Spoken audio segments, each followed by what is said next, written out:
दिल्ली चुनाव के लिए इलेक्शन कमीशन ने जारी किया फाइनल आंकड़ा 60.54% मतदान।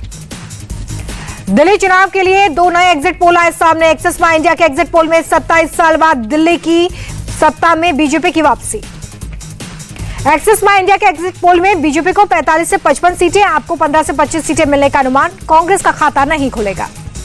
एक्सिस माई इंडिया के एग्जिट पोल में दिल्ली में बीजेपी की सरकार, बीजेपी को 48%, आपको 42% वोट मिलने का अनुमान। सीआरएक्स के एग्जिट पोल में बीजेपी की सरकार, बीजेपी के लिए 49 से 61 सीटें मिलने का अनुमान। सीआरएक्स के एग्जिट पोल के मुताबिक आपको 10 से 19 सीटें मिल सकती हैं, कांग्रेस को 0 से 1 सीट मिलने का अनुमान है।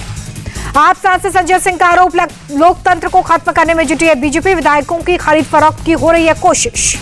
संजय सिंह बोले कि हमारे 7 विधायकों के पास 15 करोड़ का ऑफर आया है, बीजेपी में शामिल होने की बात बताई जा रही है। हमने अपने विधायकों को कॉल रिकॉर्ड करने के लिए कहा है, नतीजों के पहले बीजेपी ने मानी हार। आप सांसद संजय सिंह का बयान। दिल्ली चुनाव के परिणाम से पहले बीजेपी की बड़ी बैठक, चुनाव प्रबंधन समिति की बैठक में नतीजों के बाद की रणनीति पर चर्चा। परिणाम से पहले संदीप दीक्षित का बड़ा बयान, का केजरीवाल की सरकार फिर से बन सकती है।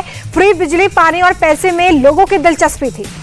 एग्जिट पोल को लेकर इंडिया टीवी से संदीप दीक्षित बोले, एग्जिट पोल पर भरोसा नहीं किया जा सकता, 8 फरवरी का इंतजार करना चाहिए। मनीष सिसोदिया की सीट को लेकर के सर्वे का बड़ा दावा, जंगपुरा से हार सकते हैं मनीष सिसोदिया। दिल्ली बीजेपी अध्यक्ष वीरेंद्र सचदेवा एग्जिट पोल के नतीजों से खुश हैं, बोले दिल्ली में आपदा जा रही है, भाजपा आ रही है। दिल्ली के एग्जिट पोल से बीजेपी का जोश आई है। बीजेपी नेता प्रवेश वर्मा बोले, 8 तारीख को दिल्ली में कमल खिलेगा, बदलाव के लिए जनता ने वोट किया। दिल्ली चुनाव को लेकर एग्जिट पोल पर बोले कांग्रेस सांसद प्रमोद तिवारी, चुनाव ने बीजेपी और आपके चेहरे से नकाब उतार दिया है, जनादेश इन दोनों पार्टियों के खिलाफ।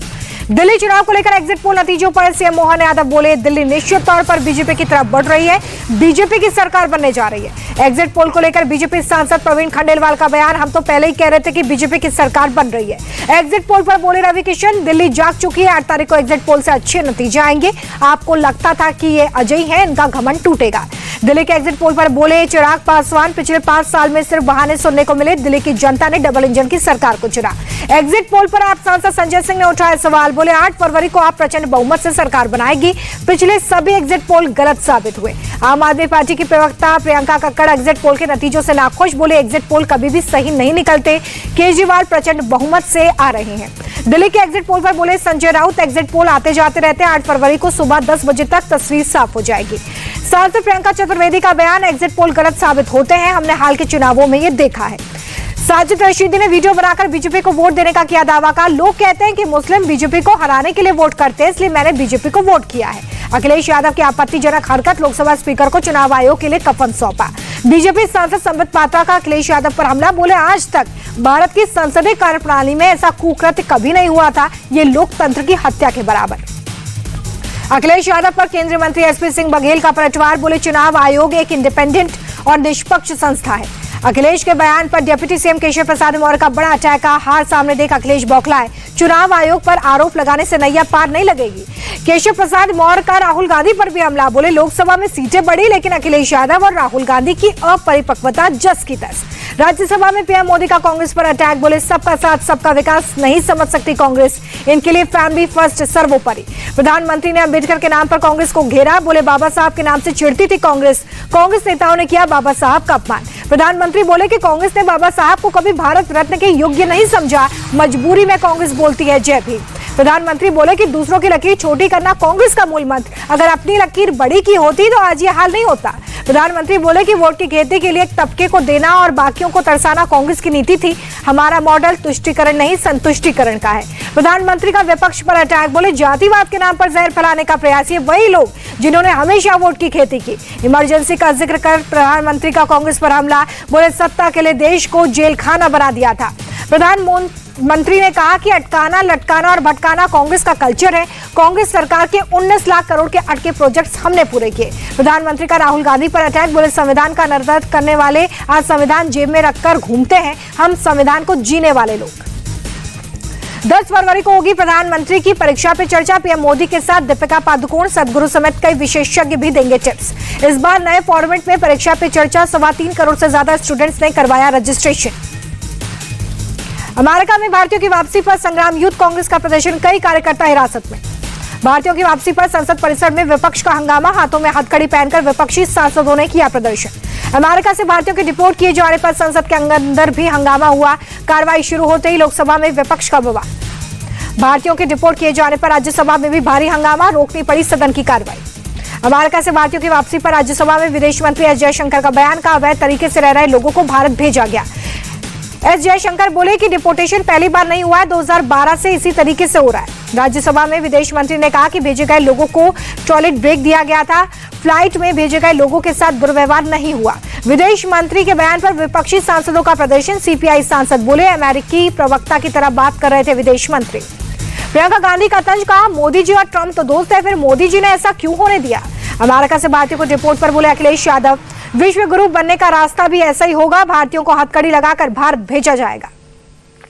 अमेरिका से लौटे प्रवासियों पर बोले ओवैसी, अमेरिका में भारत के 6,75,000 लोग बिना दस्तावेज के रह रहे हैं, सरकार बताए उनके लिए क्या करेगी। हरियाणा सरकार के मंत्री अनिल विज बोले हमें अमेरिका से सीख लेकर गैर कानूनी तरीके से रह रहे लोगों को उनके देश भेज देना चाहिए। अमेरिका से अब तक 104 भारतीय डिपोर्ट, इसमें 15 पुरुष, 18 महिलाएं, 8 बच्चे। पिछले 18 दिन में दूसरी बार पटना पहुंचे राहुल गांधी। दलित स्वतंत्रता सेनानी जगलाल चौधरी की 130वीं जयंती समारोह में शामिल हुए। राहुल गांधी के मंच पर जगलाल चौधरी के बेटे को जगह नहीं मिली, भूदेव चौधरी का छल का दर्द। मोकामा फायरिंग मामले में बिहार के बाहुबली नेता अनंत सिंह को बड़ा झटका, कोर्ट ने नियमित जमानत याचिका खारिज की। उत्तराखंड के पैड़ी गढ़वाल पहुंचे सीएम योगी आदित्यनाथ, वासनी देवी की प्राण प्रतिष्ठा में शामिल हुए। आज से 16 फरवरी तक पश्चिम बंगाल के दौरे पर आरएसएस प्रमुख मोहन भागवत। 11 और 12 फरवरी को अखिल भारतीय टोली की महत्वपूर्ण बैठक। खटीमा में सीएम धामी पहुंचे, 1 दिवसीय प्रवास पर लोगों की समस्याएं सुनी। आंध्र प्रदेश के मुख्यमंत्री चंद्रबाबू नायडू ने अमरावती में की कैबिनेट बैठक, विकास कार्यों की समीक्षा की। बेंगलुरु में 10 से 14 फरवरी तक एरो इंडिया का आयोजन, वायुसेना स्टेशन पहुंचा Sukhoi SU-30। Arrow India show के लिए रिहर्सल जारी, कर्तव्य दिखाता नजर आया सेना का हेलीकॉप्टर। चाकूबाजी में 4 कर्मचारी जख्मी हैं, आरोपी गिरफ्तार, छुट्टी न मिलने की वजह से हमला किया। सब इंस्पेक्टर को पीटने वालों में जेल कर्मी भी शामिल था, शिकायत के बाद 2 आरोपी गिरफ्तार हो गए। सैफ अली खान के स्टाफ ने की आरोपी की पहचान, 2 स्टाफ ने शरीफुल को पहचाना। महाकुंभ में महिला सशक्तिकरण को लेकर बढ़ावा दिया गया है, ग्रामीण महिलाओं को 5 कैंटीन की जिम्मेदारी दी गई। महाकुंभ में लोकल प्रोडक्ट्स की जबरदस्त मार्केटिंग हुई है, 1 डिस्ट्रिक्ट 1 प्रोडक्ट के जरिए रोजगार मिला। महाकुंभ में 1 डिस्ट्रिक्ट 1 प्रोडक्ट को नया आयाम मिला है, नया बाजार मिलने से हस्तशिल्पकारों में खुशी की लहर। महाकुंभ में बोले देवकीनंदन ठाकुर, सनातन बोर्ड हम सभी सनातनियों का अधिकार है। वक्फ बोर्ड को लेकर बोले देवकीनंदन ठाकुर, कई मंदिर तोड़कर मस्जिद और चर्च बना दिए गए, मंदिर सुरक्षित रहे इसलिए सनातन बोर्ड जरूरी है।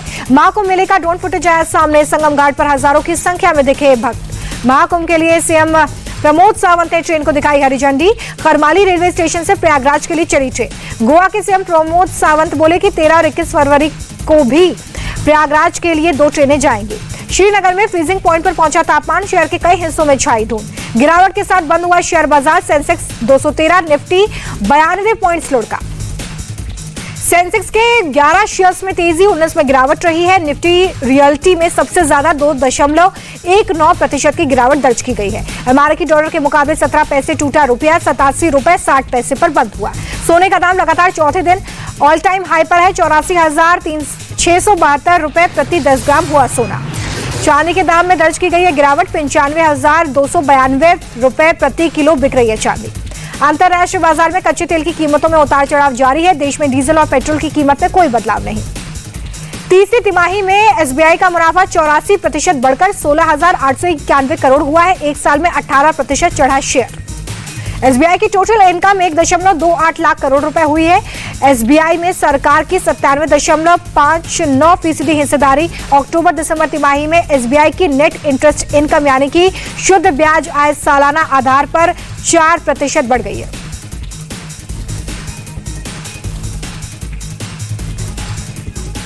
ओपन एआई के सीईओ से मिले आईटी मिनिस्टर, जीपीयू मॉडल और ऐप बनाने में भारत के साथ कोलैबोरेशन को तैयार। ओपन एआई के सीईओ से मिले आईटी मिनिस्टर, जीपीयू मॉडल को लेकर बातचीत हुई है। पश्चिम बंगाल में बिजनेस समिट का आयोजन, 4.40 लाख करोड़ के निवेश का मिला प्रस्ताव। बिजनेस समिट में 212 MOU भी साइन किए गए हैं, सीएम ममता बनर्जी ने दी है जानकारी। अयोध्या के राम मंदिर में दर्शन का समय घटा दिया गया है, सुबह 6 बजे से रात 10 बजे तक हो सकेंगे रामलला के दर्शन।